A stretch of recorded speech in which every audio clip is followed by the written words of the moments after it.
أعوذ بالله من الشيطان الرجيم. بسم الله الرحمن الرحيم. يا أيها الذين آمنوا لا تحرموا طيبات ما أحل الله لكم ولا تعتدوا إن الله لا يحب المعتدين. اے ایمان والو، جو پاک چیزیں اللہ نے تمہارے لیے حلال کی ہیں انہیں حرام نہ ٹھہراؤ اور حد سے تجاوز نہ کرو، اللہ حد سے تجاوز کرنے والوں کو پسند نہیں کرتا۔ یہ سورہ مائدہ کی 87 نمبر کی آیت ہے، 87 نمبر۔ اس میں ایمان والوں سے خطاب کرتے ہوئے اللہ تعالیٰ فرما رہے ہیں کہ ہم نے تمہارے لیے جو چیزیں حلال ٹھہرائی ہے اس کو تم حرام مت کرو۔ اللہ تعالیٰ کی طرف سے حلال کردہ چیزوں کو حرام کرنے کی 3 صورتیں ہو سکتی ہیں۔ ایک صورت تو یہ ہے کہ کسی دلیل شرعی سے یہ بات ثابت ہو کہ اللہ تعالیٰ نے اس کو حلال قرار دیا ہے، لیکن اس کے باوجود بھی کوئی اس کی مخالفت میں اس کو حرام سمجھتا ہے اور حرام قرار دیتا ہے، تو اس کا مطلب یہ ہے کہ وہ یعنی اللہ تعالیٰ کے ساتھ مخالفت کر رہا ہے، حکم الہی کی مخالفت کی وجہ سے وہ کافر قرار دیا جائے گا۔ اور دوسری صورت اس کی یہ ہو سکتی ہے کہ قولاً کوئی کسی اللہ تعالیٰ کی حلال کردہ چیز کو حرام قرار دے۔ مطلب یہ ہے کہ کسی حلال چیز کو قسم کھا کر یہ کہہ دے کہ میں فلاں چیز نہیں کھاؤں گا یا فلاں کام نہیں کروں گا، بلا وجہ کہ ایسا کرنا سخت گناہ کا کام ہے۔ اور تیسری صورت اس کی یہ ہو سکتی ہے کہ یعنی اعتقاداً یا قولاً تو نہیں کہا اور ایسا نہیں کرنا چاہتا، لیکن یعنی اس پر عمل ہمیشہ سے اس کا یہی رہا کہ اس چیز کو استعمال نہیں کرتا ہے۔ اس کی 2 صورتیں ہو سکتی ہوں۔ ان صورت میں اس کی ایک یہ کہ ہمیشہ کسی چیز کو نہیں استعمال کر رہا ہے، تو اس کو نیکی سمجھ کر یا خیر کا کام سمجھ کر، ثواب سمجھ کر اگر کر رہا ہے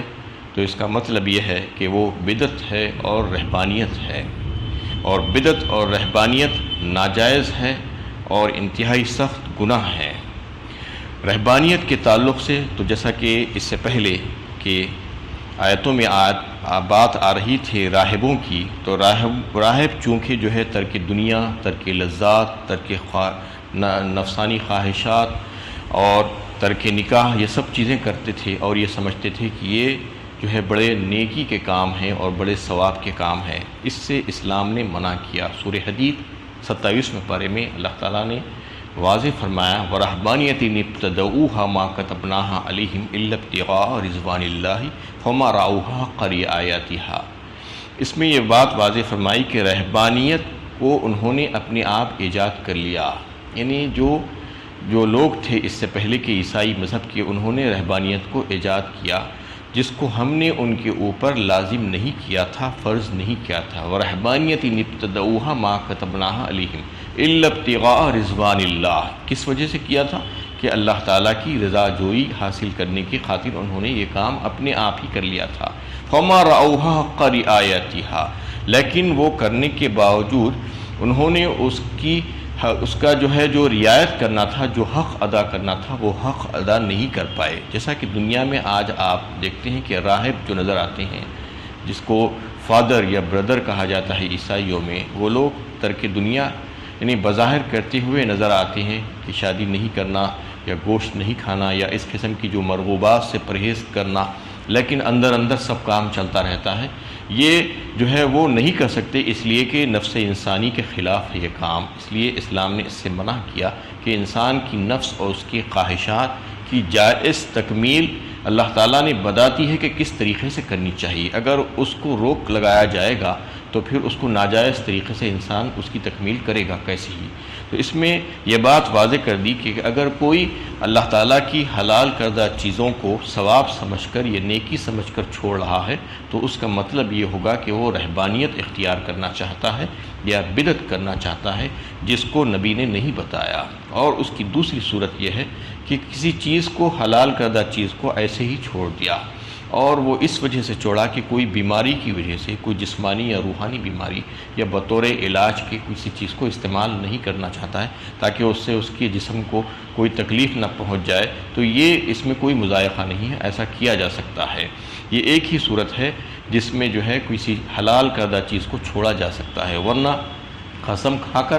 چھوڑنا یہ بھی ناجائز ہے، اور اگر کسی اللہ تعالیٰ کی حلال کردہ چیز کو حرام سمجھ کر چھوڑنا یہ تو کفر ہے۔ اور پھر اس میں جو اس سے پہلے ابھی جو آپ کے سامنے بات آئی کہ اس کو نیکی سمجھ کر، کسی کام کو ثواب سمجھ کر چھوڑ دینا، یہ بھی سخت ترین گناہ کا کام ہے، اس کو رہبانیت قرار دیا جائے گا اور بدعت قرار دیا جائے گا۔ تو اس میں ان تمام کاموں سے اللہ تعالیٰ نے منع فرمایا ہے کہ ہم نے جن چیزوں کو تمہارے لیے پاک اور حلال اور طیب قرار دیا ہے، اللہ تعالیٰ کا یہ اصول ہے کہ جو چیزیں پاک ہیں، صاف ستھری ہیں، اچھی ہیں، انسانی صحت اور جسمانی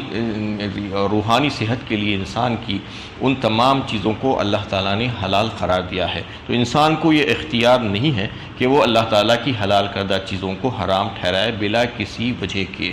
اور اس کو تقویٰ نہ سمجھے۔ اللہ تعالیٰ یہ بتانا چاہ رہے ہیں کہ ایک ناواقف انسان ہو سکتا ہے کہ ان چیزوں کو انہیں حرام قرار دے کر یا ان کو استعمال نہ کر کے یہ تقویٰ سمجھے، بلکہ یہ تو نافرمانی ہے اللہ تعالیٰ کی، اور اس کو اللہ تعالیٰ نے ناجائز قرار دیا ہے۔ وَكُلُوا مِمَّا رَزَقَكُمُ اللَّهُ حَلَالًا طَيِّبًا وَاتَّقُوا اللَّهَ الَّذِي أَنْتُمْ بِهِ مُؤْمِنُونَ، اور جو حلال اور پاکیزہ رزق اللہ نے تمہیں دیا ہے اس میں سے کھاؤ، اور اللہ سے ڈرو جس پر تم ایمان لائے ہو۔ یہاں پر اللہ تعالیٰ پھر سے اللہ سے ڈر اور تقویٰ کا تذکرہ فرما رہے ہیں کہ جو چیزیں ہم نے تمہارے لیے حلال قرار دی ہے، جو مرغوبات ہیں، ان کو تم کھاؤ پیو آرام سے،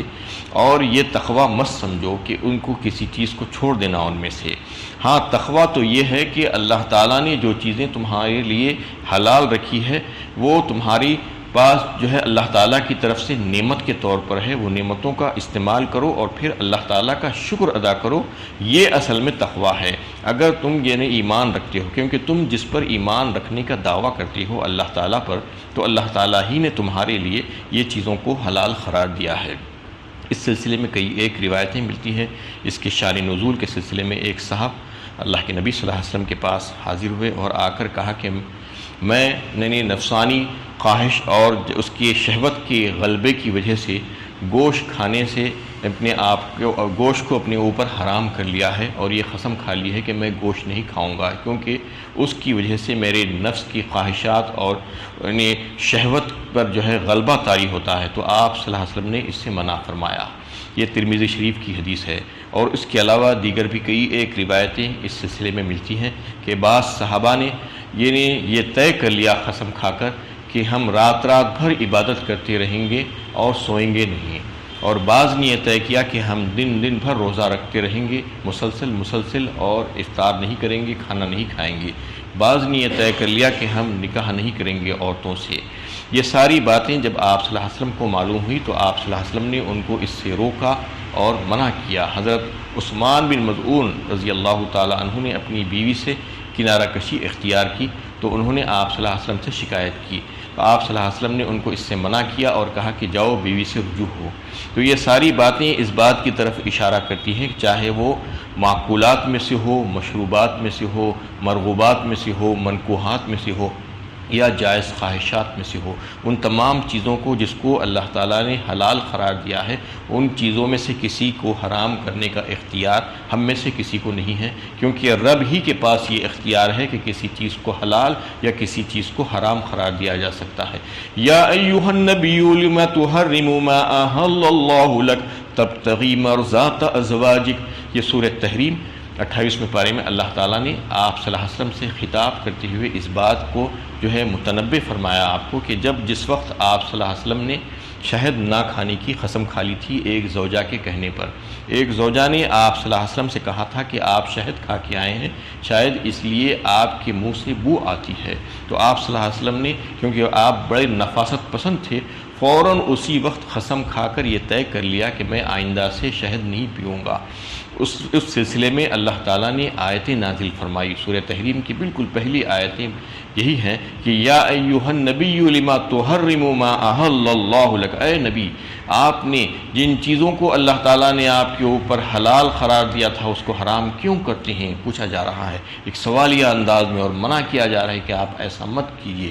یا ایھا النبی لما تحرم ما احل اللہ لک تبتغی مرضات ازواجک، فرمایا اس کے بعد کیا آپ اپنے زوجہ ازواج کی خواہشات کی تکمیل کے لیے ان کو راضی کرنے کے لیے ایسا کرتے ہیں؟ اللہ غفور الرحیم، اللہ تعالیٰ معاف فرمانے والے ہیں، بہت رحم فرمانے والے ہیں۔ اس کے بعد آپ صلی اللہ علیہ وسلم نے وہ قسم کو توڑا اور کفارہ دے دیا۔ تو اس سلسلے میں یہ بتانا مقصود ہے کہ اللہ تعالیٰ کی کسی بھی حلال کردہ چیز کو کسی کو بھی حرام کرنے کا اختیار نہیں ہے، حتیٰ کہ نبی صلی اللہ علیہ وسلم کو بھی اللہ تعالیٰ نے یہ اختیار نہیں دیا تھا۔ جبکہ آپ نے شہد نہ کھانے کی قسم کھائی تھی تو اللہ تعالیٰ نے اس سے منع کیا، اور اس میں واضح فرما دیا سورہ تحریم میں کہ آپ اس کو توڑ دیں اور کفارہ ادا کر دیں۔ قل من حرم زینۃ اللہ التی اخرج لعبادہ والطیبات من الرزق قل ہی للذین آمنوا فی الحیاۃ الدنیا خالصۃ یوم القیامہ۔ سورہ اعراف 8ویں پارے میں بھی اسی قسم کی ایک آیت آئی ہے۔ اللہ تعالیٰ پوچھ رہے ہیں کہ پوچھئے اے نبی ان لوگوں سے جنہوں نے اللہ تعالیٰ کی طرف سے بنائی ہوئی جو چیزیں ہیں اس کو حرام قرار دیا ہے، کس نے ان کو یہ اختیار دیا ہے؟ قل من حرم زینت اللہ التی، اسباب زینت جو اللہ تعالیٰ نے دنیا میں پیدا فرمائی ہے، چاہے وہ غذا کے متعلق ہو، چاہے وہ لباس کے متعلق ہو، چاہے وہ دیگر ضروریات کی چیزوں کے متعلق ہو، اس کو جنہوں نے حرام قرار دیا ہے ان کو کس نے اختیار دیا ہے؟ جبکہ یہ اختیارات صرف اور صرف اللہ ہی کے پاس ہیں، کیونکہ اس وقت مشرکین مکہ، یہ مشرکین عرب سب یہ کرتے تھے کہ طواف کعبۃ اللہ کا طواف کرتے وقت وہ کپڑے نہیں پہنا کرتے تھے، بالکل برہنہ ہو کر طواف کرتے تھے۔ لباس پہننا وہ یہ سمجھتے تھے کہ یہاں پر اچھا نہیں ہے، اللہ کے دربار میں کعبۃ اللہ کا طواف کرتے وقت لباس نہیں پہننا چاہیے، یہ سوچ کر وہ لباس نہیں پہنتے تھے، اور قرب الہی کے تصور میں اور اس کو پانے کے لیے وہ جو ہے کچھ چیزوں کو اپنے اوپر حرام کر لیے تھے۔ اسی طریقے سے اپنے بتوں کے لیے کچھ چیزوں کو اللہ تعالیٰ کی مرضی کے خلاف انہوں نے جو ہے بہت سی ایسی چیزیں رکھ دی تھی، ان کے نام کو ان کے نامزد کر دیا تھا اس کو، اور وہ چیزوں کو وہ استعمال نہیں کیا کرتے تھے۔ قالوا هذه انعام وحرث حجر لا يطعمها الا من نشاء بزعمهم وانعام حرم ظهورها وانعام لا يذكرون اسم الله عليه افتراء علیہ فرمایا۔ سورہ انعام 7ویں پارے میں اللہ تعالیٰ نے اس کا تذکرہ فرمایا۔ وہ یہ کہتے تھے کہ ان مویشیوں میں سے اور ان کھیتیوں میں سے انہیں ہر شخص اس کو استعمال نہیں کر سکتا، ان میں سے کچھ چیزیں ایسی ہیں جس کو ہم چاہیں گے تو وہ استعمال کر سکتا ہے، اور بعض چیزوں کو انہوں نے بعض جانوروں اور مویشیوں کو یہ کر دیا تھا کہ اس پر سواری اور بار برداری نہیں کی جا سکتی۔ وقالوا ما فی بطون هذه الانعام خالصۃ للذکورنا ومحرم علی ازواجنا فإن یکن میتۃ فہم فیہ۔ اس میں جو ہے اور ایک بات یہ بتائی کہ جو یعنی مویشی کے پیٹ میں سے نکلتا ہے وہ صرف ہمارے مردوں کے لیے جائز ہے، اور میں عورتوں کے لیے وہ چیز حرام ہے یہ کہتے تھے، اور اگر وہ جو چیز نکلی ہے مویشی کے پیٹ میں سے وہ اگر مردہ ہے تو پھر ہمارے مرد اور عورتیں دونوں اس کو استعمال کر سکتی ہیں۔ اس قسم کی غلط عقائد وہ لوگ جو ہے گھڑ لیے تھے اللہ تعالیٰ کی حلال کردہ چیزوں کو حرام قرار دینے کے سلسلے میں۔ تو اس میں اللہ تعالیٰ یہ بتانا چاہ رہے ہیں کہ کس کو اختیار دیا گیا ہے ان تمام چیزوں کو جو ہے حلال کو حرام کرنے کا، جبکہ اللہ تعالیٰ اسی آیت میں فرما رہے ہیں کہ یہاں پر دنیا کی جو نعمتیں تم کو دی گئی ہیں وہ صرف مومنین کے لیے دی گئی ہیں، اور قیامت میں جو ہوگی وہ مومنین کے لیے خاص ہوگی، وہاں پر مومن کے علاوہ کسی اور کو وہاں پر کوئی چیز نصیب نہیں ہوگی۔ ان اللہ حرمہما علی الکافرین فرمایا، کوئی نعمت قیامت میں کافر کو نہیں ملے گی۔ یہاں پر بہت سی نعمتیں کافر بھی استعمال کر لیتے ہیں، وہ مومن کے طفیل میں استعمال کر لیتے ہیں۔ اللہ تعالیٰ اس آیت میں اسی بات کو واضح فرمایا، قل من حرم زینۃ اللہ التی اخرج لعبادہ والطیبات من الرزق قل ہی للذین آمنوا فی الحیاۃ الدنیا خالصۃ یوم القیامہ۔ اس دنیا کی زندگی میں بھی ہم نے ایمان والے بندوں کے لیے وہ ساری چیزیں بنائی تھی، لیکن ایسا دیکھنے میں آتا ہے کہ کافر اور مشرکین اس کو کچھ زیادہ ہی استعمال کرتے ہیں، یہاں پر وہ مومنین کے طفیل میں استعمال کرتے ہیں، لیکن مومنین کو بھی اس بات کا اختیار اور حق ہے کہ جو بھی چیزیں جائز اور حلال ہے اس کو اللہ تعالیٰ نے اس کو حلال قرار دیا ہے اس کو استعمال کیا جا سکتا ہے، لیکن حد اعتدال میں رہتے ہوئے، جیسا کہ اس سے پہلے یہ ایک آیت میں بات آ رہی تھی کہ لا تغلو فی دینکم، غلو مت کرو۔ غلو کا مطلب یہی ہے کہ حد سے آگے بڑھ جانا، حد سے آگے بڑھ جانا دین میں تو بہت بری بات ہے، یہ تو کفر تک پہنچا دیتا ہے انسان کو۔ دنیا کی چیزوں میں بھی حد سے آگے بڑھ جانا کوئی اچھی بات نہیں ہے، ہر معاملے میں اعتدال اور میانہ روی کی چال چلنا چاہیے، یہ تعلیم ہے اسلام کی، چاہے وہ کھانے پینے کا معاملہ ہو، چاہے سونے کا معاملہ ہو، چاہے بات چیت کرنے کا معاملہ ہو، چاہے اور کوئی کام ہو، ہر چیز میں حد اعتدال میں رہنا، غلو نہیں کرنا۔ جو چیزیں اللہ تعالیٰ نے حلال قرار دی ہے اس کو اعتدال میں رہتے ہوئے ساری چیزوں کو استعمال کیا جا سکتا ہے، لیکن آج جو ہے مسلمانوں میں بھی یہ رہبانیت کے طور طریقے تصوف کے نام سے داخل ہو گئے ہیں، اور نفس کو مارنے اور جائز لذتوں سے اپنے آپ کو محروم کرنے کو زہد اور عبادت سمجھا جاتا ہے۔ یہ بالکل غلط بات ہے، یہ رہبانیت ہی کا ایک طریقہ ہے۔ خدا کے ٹھہرائے ہوئے حلال کو حرام کرنے کی ایک صورت وہ ہے جو ہندوستان کے مشرکین نے گوشت خوری کے سلسلے میں اختیار کی ہے، چنانچہ وہ پاکیزہ جانوروں کا گوشت کھانے میں سخت کراہیت محسوس کرتے ہیں اور محض توہم کی بنا پر اس سے اس طرح پرہیز کرتے ہیں جس طرح یہ حرام چیز ہے سے پرہیز کیا جاتا ہے، اور یہ چاہتے ہیں کہ دوسرے لوگ بھی اس کو نہ کھائیں، اور ہر ایک سے یہی کہتے پھرتے ہیں وہ لوگ کہ ویجیٹیرین ہو جاؤ، یہ گوشت کھانا اچھی چیز نہیں ہے، جبکہ اللہ تعالیٰ نے جن چیزوں کو حلال قرار دیا ہے وہ بری ہو ہی نہیں سکتی، یہ سمجھ لینا چاہیے۔ وہ سب کی سب اچھی ہیں، لیکن اعتدال میں رہ کر اس کو استعمال کرنا ہوگا۔ جو بھی چیزیں، چاہے وہ مرغوبات ہو، چاہے معقولات ہو، چاہے مشروبات ہو، چاہے لباس ہو، چاہے جائز خواہشات کی کوئی اور چیز ہو، وہ سب کی سب جو حلال ہیں وہ بالکل صحیح ہے، اچھی ہے اور درست ہے انسانی جسم کے لیے، لیکن اس کو اعتدال میں رہ کر اگر کوئی استعمال کرے گا تو اس کا کوئی نقصان اس کو نہیں پہنچ سکتا۔ اللہ تعالیٰ علم و عمل کی توفیق عطا فرمائے۔ وآخر دعوانا